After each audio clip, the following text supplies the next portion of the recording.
Hello student, Shrimati मोहरी देवी तापड़िया कन्या महाविद्यालय के इस यूट्यूब चैनल पर आप सभी का फिर से स्वागत है। आज का जो अपना टॉपिक है वो है ऑर्थोगोनल स्पेयर। आज जो है वो अपन लाम्बिक जो गोले होते हैं उनके बारे में डिस्कस करेंगे कि लाम्बिक गोले अपन एक गोले के लंबवत जो गोला है वो अपन किस तरह से फाइंड आउट कर सकते हैं, उसके लिए क्या अपने पास कंडीशन रहती है, या अपन ये कहना चाहें कि इसमें अपन फाइंड आउट करेंगे कि एक गोला दूसरे गोले को अगर लंबवत काटता है तो उसको अपन किस तरह से फाइंड आउट कर सकते हैं, उसकी क्या कंडीशन है रहती है। तो अपन सबसे पहले तो यहाँ पर देखने के लिए दो गोलों की इक्वेशन ले लेते हैं। मान लेते हैं, माना दो गोले S1 और S2 ले लिए अपन ने और उनकी इक्वेशन ले ली। S1 अपन ने ले लिया x square y square z square plus 2u1x 2v1y 2w1z plus d1 equal to 0। ये मैंने फर्स्ट जो गोला है उसकी इक्वेशन यहाँ पर लिख ली। अब जो सेकंड गोला है उसकी लिख लेते हैं इक्वेशन। मान लो इस तरह से है अपने पास में 2u2x 2v2y 2w2z plus d2 equal to 0। ये अपने पास में कोई इक्वेशन यहाँ पर फाइंड आउट है, दो गोले की इक्वेशन यहाँ पर है। तो अब जब ये कंडीशन अपने पास में गिवन है तो ये दोनों एक दूसरे को लंबवत रूप से काटेंगे। इसके लिए क्या कंडीशन रहती है, तो लाम्बिक होने के लिए यानी ऑर्थोगोनल होने के लिए जो कंडीशन है, लाम्बिक होने की शर्त, लाम्बिक होने के लिए क्या शर्त रहती है वो मैं यहाँ भी लिख देती हूँ।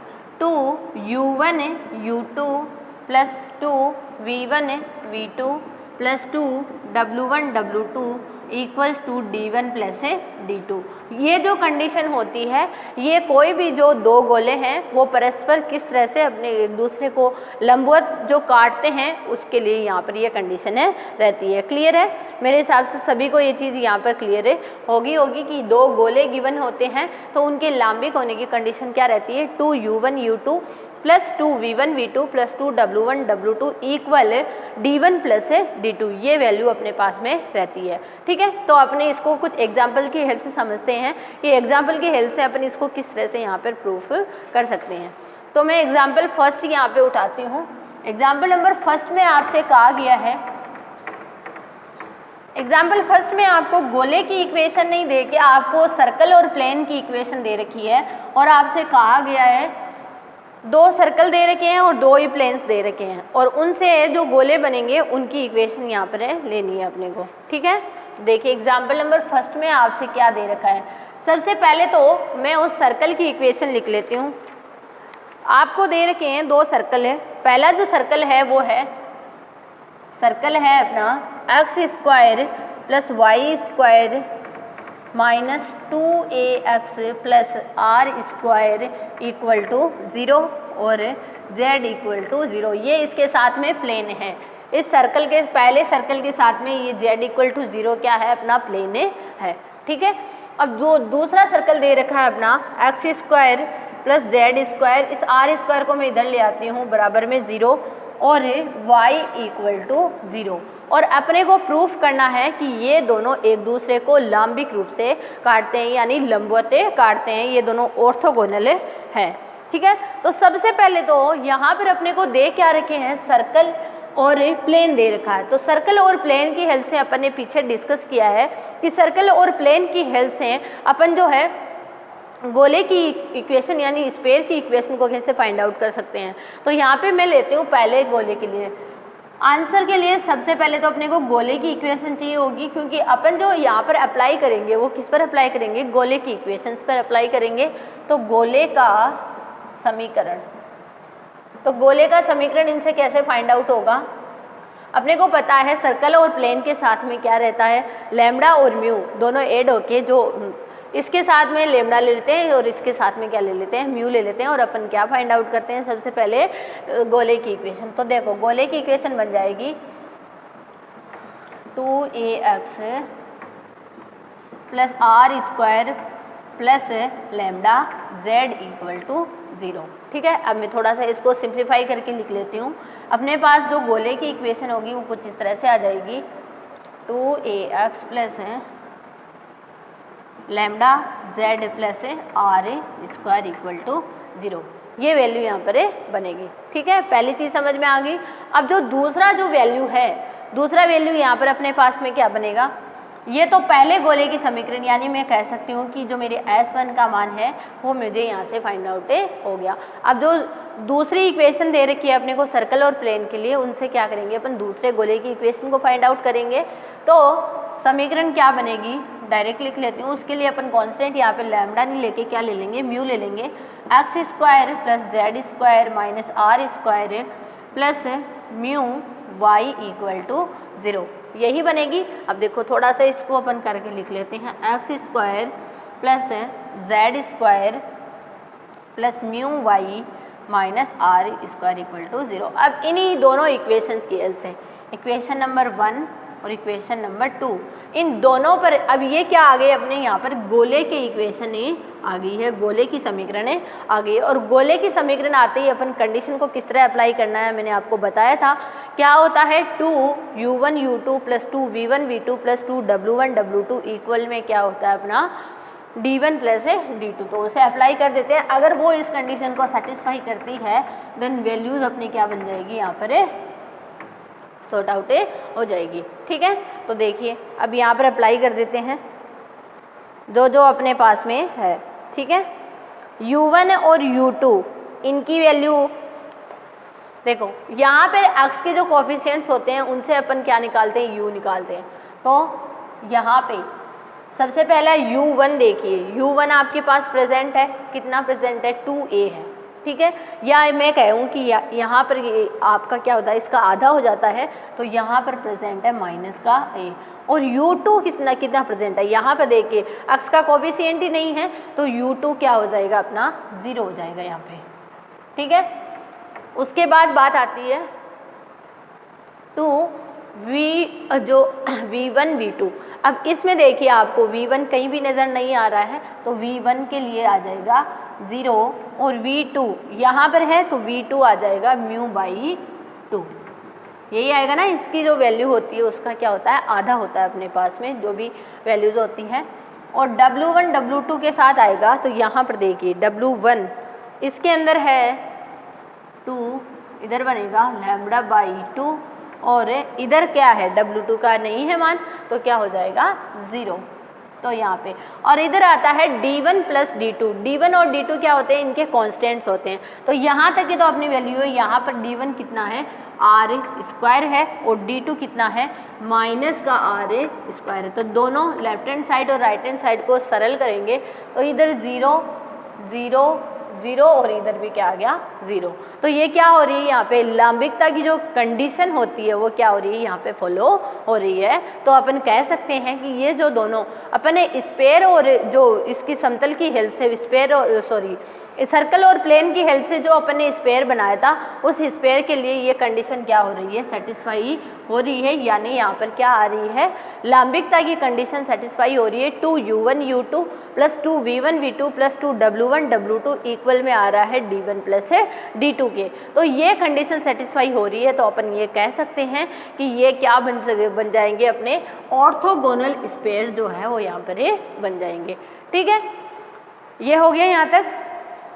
अब देखिए ऑर्थोगोनलिटी की बात यहाँ पर अपने हो गई है। अब अपन यहाँ पे बात करेंगे कि आगे इसके क्वेश्चंस जो है वो अपन कैसे और जो है वो सॉल्व कर सकते हैं। कुछ और जो एग्जाम्पल है उसको देखेंगे अपन। तो नेक्स्ट जो एग्जाम्पल है उसमें अपने से गिवन है वैल्यू, क्या गिवन है अपने पास में, गिवन है R1 और R2 त्रिज्या के दो गोले लंबिक रूप से काटते हैं। तो आपको अपने को सिद्ध करना है कि इसके जो वृत्त की त्रिज्या है, एग्जाम्पल नंबर 2 में अपने को प्रूफ करना है कि उसके जो वृत्त की त्रिज्या है उसकी वैल्यू निकाली हुई है, यानी जो इनसे उभयनिष्ठ जो वृत्त बनता है उनसे वैल्यू आएगी R1 R2 बटे under root R1 square plus R2 square. ये वैल्यू अपने को यहाँ पर प्रूफ करनी है।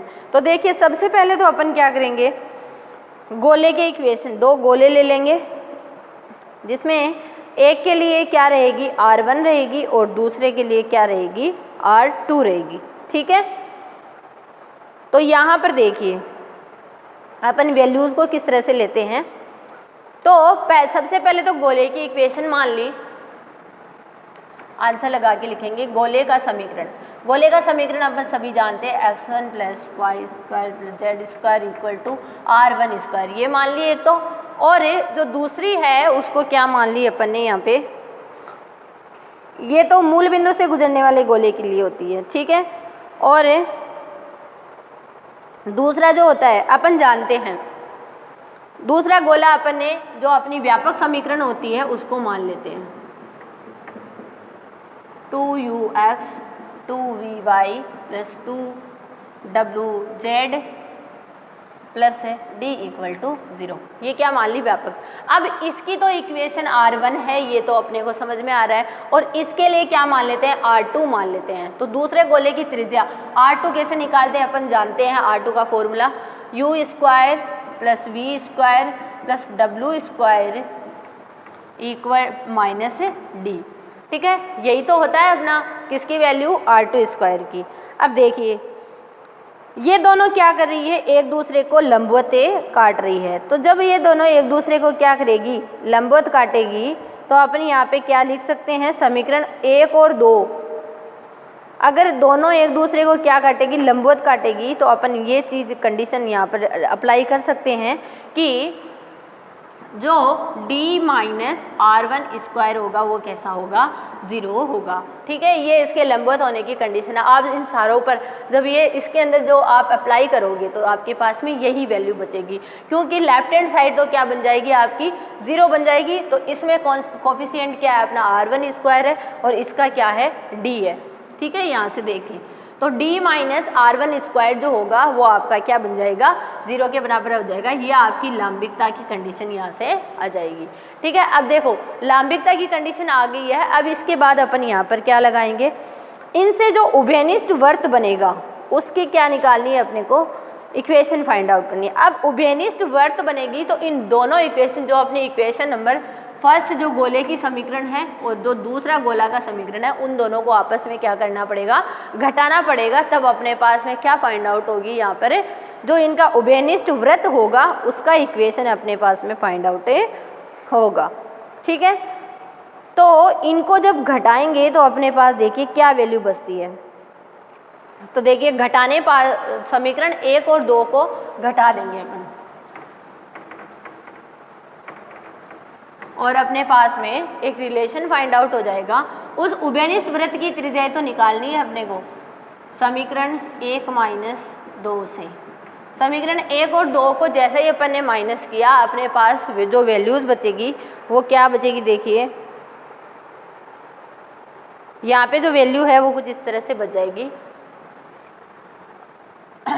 2ux 2vy 2wz plus d और -r1², ठीक है। यहाँ पे जो वैल्यू होगी वो माइनस का नहीं प्लस का होगा, ठीक है। जब अपन घटाएंगे तो माइनस जो होगा वो प्लस में चेंज हो जाएगा। अब d की जगह अपन क्या रख सकते हैं, r1² रख सकते हैं। तो ये भी क्या हो जाएगा, 2 हो जाएगा। तो 2 कॉमन लेके अपन उधर भेज देंगे तो अपनी इक्वेशन बन जाएगी ux vy wz plus r1² equal to 0, ठीक है। अब ये जो सर्कल आ गया है, इस सर्कल की अपन लंबवत दूरी फाइंड आउट करेंगे और उस लंबवत दूरी से ही क्या निकलेगी अपनी त्रिज्या जो है उसका फॉर्मूला, क्योंकि अपन त्रिज्या का फॉर्मूला सीधा सीधा जानते हैं। जो अपनी त्रिज्या होगी उसका फॉर्मूला होता है r² - p² ही होता है। तो अपने को इसकी लंबवत जो दूरी होगी उसको निकालना पड़ेगा। तो लंबवत दूरी का फॉर्मूला मैं यहाँ पे डायरेक्ट लिख देती हूँ। लंबवत दूरी आपको फॉर्मूला बहुत अच्छे से बताया हुआ है मेरा। तो लंबवत दूरी जो होगी वो आपकी होगी यहाँ पे p² = r1 की पावर 4 r1² प्लस r2²। ये वैल्यू अपनी किसकी आएगी, यहाँ पे लंबवत दूरी की आएगी। क्लियर होगी मेरी बात। अब देखिए अब अपन लगाएंगे यहाँ पे उभयनिष्ठ त्रिज्या। जो अपना उभयनिष्ठ वृत्त है उसकी त्रिज्या मैं क्या मान लेती हूँ, r मान लेती हूँ, ठीक है। तो r² बराबर हो जाएगा r1² - p²। अब p² का मान रख दीजिए यहाँ पे और इसको आप सरल कर लीजिए। तो सरल करने पर अपने पास जो इक्वेशंस है वो क्या बन जाएगी, यहाँ पर देखिए मैं यहाँ नीचे लिख देती हूँ r² बराबर बन जाएगा R1 स्क्वायर R2 स्क्वायर बटे R1 स्क्वायर प्लस R2 का स्क्वायर, ऐसे हो गया। अब इधर से स्क्वायर हटा दो, इनका तो स्क्वायर हट जाएगा और इस पर क्या आ जाएगा, अंडर रूट ए आ जाएगा। और यही हमें यहाँ पर प्रूफ करना था, ठीक है।